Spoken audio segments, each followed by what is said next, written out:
Warren Buffett is, of course, one of the most beloved stock market investors of all time, known for his long term investing strategies that have really helped build up his investment company, Berkshire Hathaway, into one of the absolute largest in the entire world, with an estimated $325 billion of assets under management.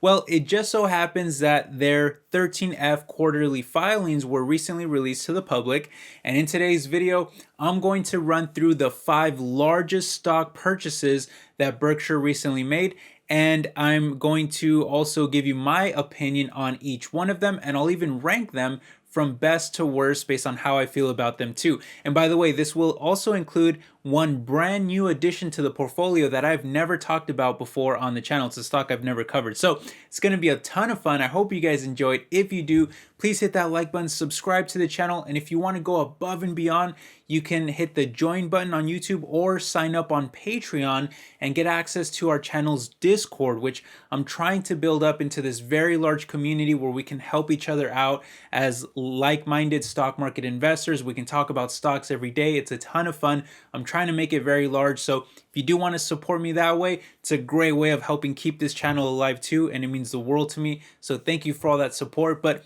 with all that said, let's go ahead and jump straight into this list. All right, now we'll be counting down here from smallest to largest in the portfolio, and stock number 5 is actually the brand new addition to Buffett's portfolio, and yet it's already worth over $950 million, and that is Capital One Financial Corporation, ticker symbol COF, which Berkshire purchased almost 10 million shares of last quarter, and yet it's only worth less than 0.3% of the portfolio. It just shows you how massive this portfolio is. Anyway, Capital One is a finance company mostly known for their banking and credit card products. In fact, you might even have one of their high yield savings accounts, or maybe a no-fee checking, or one of their popular credit cards like the Unlimited Cashback Quicksilver card, or perhaps you even have an auto or business loan through them as well. Regardless, for being what is, in my opinion, a fairly boring type of finance related company, their financials are actually quite volatile, which is a little surprising to me, as they often see big swings in either direction. However, it should be noted that even through all of this volatility, they are actually very profitable, doing $28 billion in sales last year, with over $7 billion of that going straight to the bottom line. So that's pretty good net income margin. In fact, they do over 1.3% in return on assets and a double-digit return on equity, which is among the highest in banking. I'm pretty sure it's even higher than like Bank of America, which is the second largest bank. However, there's a couple reasons why I'm not at all interested in this stock myself.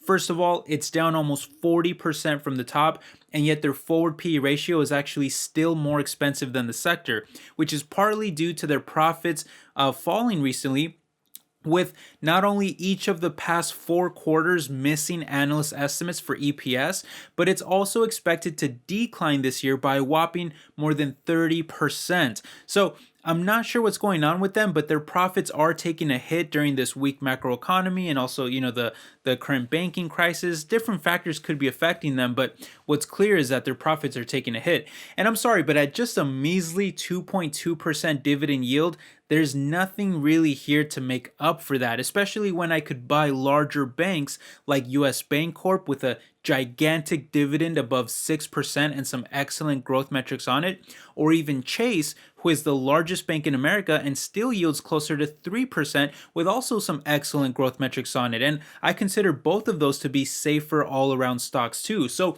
while Capital One is not a bad stock, I just think there are much better options out there, and it's probably why Wall Street estimates are even lower than where the price currently trades, even after the big drop. So it's just a mediocre stock overall in my opinion, and I'm going to rank it fairly low at number 4 for now, at least until I see what else is on this list. Okay, moving on to the next stock, we've got one here that Buffett has invested in for a long time and finally decided to up his stake in it a little by 15% last quarter, and that is the technology company HP, ticker symbol HPQ, which Buffett added another 16 million shares of after being flat in each of the previous 4 quarters, but has now grown his position in the company up to over $3.5 billion at just over 1% of his entire portfolio. Now, most people are pretty familiar with HP as they've been around for over 8 decades and are well known for their computers and printers, among other things. But while HP is trying to invest more heavily on higher growth markets like 3D printing and lock in more customers through subscription-based plans for ink and paper as part of their new future ready transformation plan, that's what they call it. Well, the fact of the matter is that this macro economy and this macro environment is just too much of a headwind at the moment, as not only is the economy struggling, but even HP's more direct market is in the gutter coming off of the pandemic, where less people are buying new computers than they did during the lockdowns. As a result, PC sales have crashed by more than a third last quarter, which is why HP's total sales are also crashing hard by about a 14% decline this year before recovering to just a very small growth expected next year. Still, there's a couple reasons why I actually kind of like this one, and especially more than Capital One. First of all, HP at least has a solid plan for restructuring their business, and I do actually think they can find some success in areas like 3D printing and different subscription plans that could also be boosted by their widely recognized brand. And while the macro environment has caused the stock to fall by almost 30%, it's leaving behind a pretty cheap stock that is not only 50% cheaper than the sector, but it also has a pretty good dividend of above 3.5% with some very good growth metrics on it. Sure, the business itself won't be growing much right now, but at least the financials are usually pretty stable enough to where I think it could support the dividend for a while, at least while we wait for the restructurings to materialize, and that could be big. So I'll rank them above Capital One for now at number 3. It's not a great stock, and I'm not even going to be buying any myself, but I can at least understand why Buffett is making a bet on this one. So I'm putting it above Capital One. Up next though, coming in here at stock number 3, we have one of Buffett's favorite and longtime holdings in the oil and gas industry, and that's none other than Occidental Petroleum, ticker symbol OXY, OXY, which he's been slowly increasing his position on every quarter with another 5% increase this latest one, bringing his total stake in the company up to almost $13 billion at just about 4% of the entire portfolio.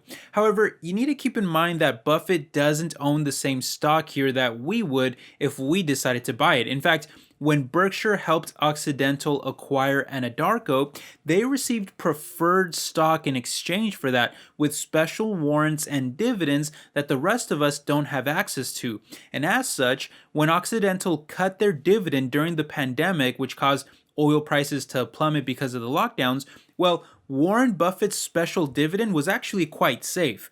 And right around the time that Russia invaded Ukraine, which sent oil prices soaring, Buffett used his special warrants to buy more of the stock that also rose higher.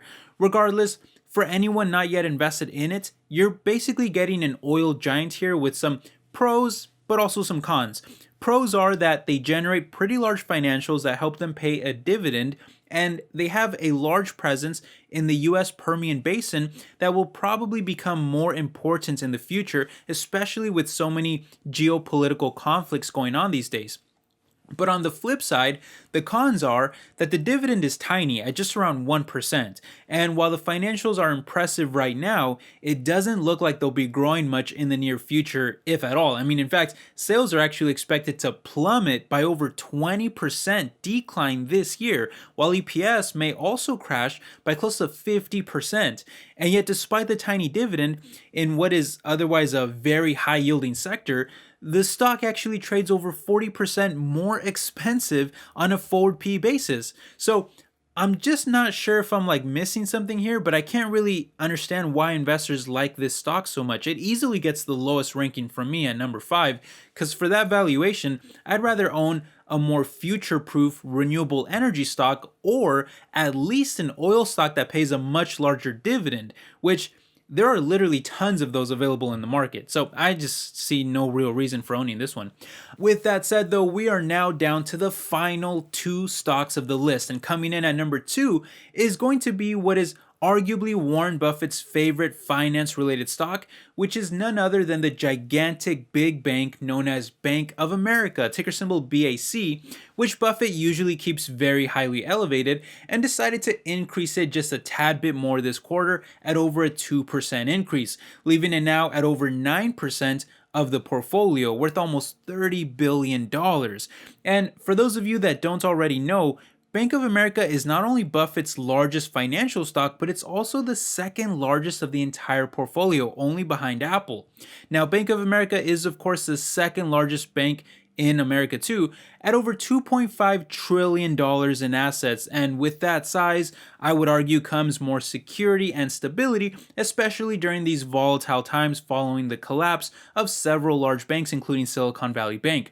In my opinion, though, BAC is much better structured and run, and I wouldn't be surprised if more customers actually flock to Bank of America for that peace of mind. Stock-wise, it's also fallen quite heavily though, currently down over 40% from the top, but just like Capital One, I just feel that there are better banks out there like Chase, who has a bigger size, or US Bancorp, who has a bigger dividend. So the only question for me is if it's better than Capital One. Well, I made a couple charts here of the 5 biggest banks, but also included Capital One, who is the 11th largest bank, just to better illustrate some comparisons. Now, a bank's performance is usually judged by return on assets and return on equity, and when looking at the first of those, we can see that BAC is not so great here, as it not only lags behind Capital One, but also behind Chase and even US Bank. Return on equity is better and much closer to Capital One this time, but is still lagging behind those specific 3. Despite that though, I still think that Bank of America is a better choice than Capital One, as not only is the dividend yield higher at over 3% versus 2%, although Citigroup and US Bank are the best at over 4 and 6% respectively, but the valuation is also cheaper at an 8.3 forward PE versus 9 for Capital One. Although once again, Citigroup and US Bank are the best at just 7.5 and a dirt cheap 6.8 respectively. Overall though, I continue to believe that Chase is the best for size and safety, while US Bancorp is the best for value and dividend. The others I'm just not a big fan of, but I would still definitely trust Bank of America much more than Capital One, so I'm ranking them higher at number 3 right above it, and I'll push HP up 1 spot to number 2 so that I can fit it in. Well, that's going to leave us now with the final stock, the number 1 largest purchase of the quarter. And I gotta say, it's about damn time that we get a stock here that I'm actually a fan of. And that's gonna be Apple, ticker symbol AAPL, which is also the only stock on the list that I actually own a small position in myself. For Buffett though, it's actually his number 1 largest holding. In fact, it's worth almost half of the entire stock portfolio. How crazy is that? At over 46% of the portfolio and worth over $150 billion. And this latest quarter, Buffett decided to increase it by another 2%, adding over 20 million more shares. He now owns close to 1 billion shares of Apple. That's so crazy. Anyway, I really like Apple for several reasons. They have one of the stickiest businesses around, with both products and services that keep you hooked onto the ecosystem. And while their newest unveiling of a virtual reality or augmented reality headset is way too expensive for my taste at over $3,500, you just know that a lot of their fan base is so incredibly loyal to Apple that they'll probably still purchase a decent amount of it anyway. Plus, I wouldn't be surprised if they release cheaper versions of it in the future too. So I feel like this is more kind of like a testing phase, just to put something out there, and it's going to be very expensive. But overall, this is just another example of how easy it is for Apple to add new products or services to that already sticky ecosystem. And when you're shelling out hundreds, if not thousands of dollars for their products, you're just not going to be very likely to switch over to competitors, especially when all of your data and all your preferences are already with Apple. Plus, their insanely giant financials of around $400 billion in sales and $100 billion in profit per year, with another $100 billion plus of current assets alone alone means that they can continue to launch new products and services whenever they want in the future to ensure they stay competitive. And it also allows them to buy back a ton of their own stock, which was over $500 billion in just the past decade alone. And I'm sure Buffett really enjoyed seeing his shares become more valuable over that time. And on top of all that, they're even able to pay a small but growing dividend as well. Overall, there's a reason why Apple is the most popular stock in the entire world with the largest market cap. However, I'm not personally buying any more shares at this time myself, as it's already trading near an all-time high, and I feel that the weak global economy could be a major drag on them over the next year or two, with sales actually expected to dip by a couple percent this year. Still, I understand why Buffett owns it, and it easily gets the top spot out of the 5 we've seen today from this list. However, like I said, I won't be buying any shares myself anytime soon. I think other giants like Amazon or Google are trading at much more attractive prices. Anyway, that'll do it for our ranking. I put Apple at number 1 as the clear choice for the top spot. Then HP, who comes in at number 2 kind of by default, as I'm not a big fan of them, but I still like it more than the others on this list. Then Bank of America at number 3. I think it's a solid choice for most people, but I just feel that there are better banks out there if you're willing to consider some. And then Capital One at number 4. And finally, I just put Occidental Petroleum at number 5, who I just have no real interest in whatsoever. But hey, those are just my thoughts. That's how I feel about these. What do you all think? I'd love to hear your thoughts and opinions down below. Do you agree with my ranking? Would you make any changes? And what stocks have you all been buying recently? I'd love to hear your thoughts, and we can have a discussion down there in the comment section. Thanks again for stopping by, my friends. I really appreciate all the support. Hope you're all doing well, and I will catch you in the next video. Take care, everybody. Bye-bye.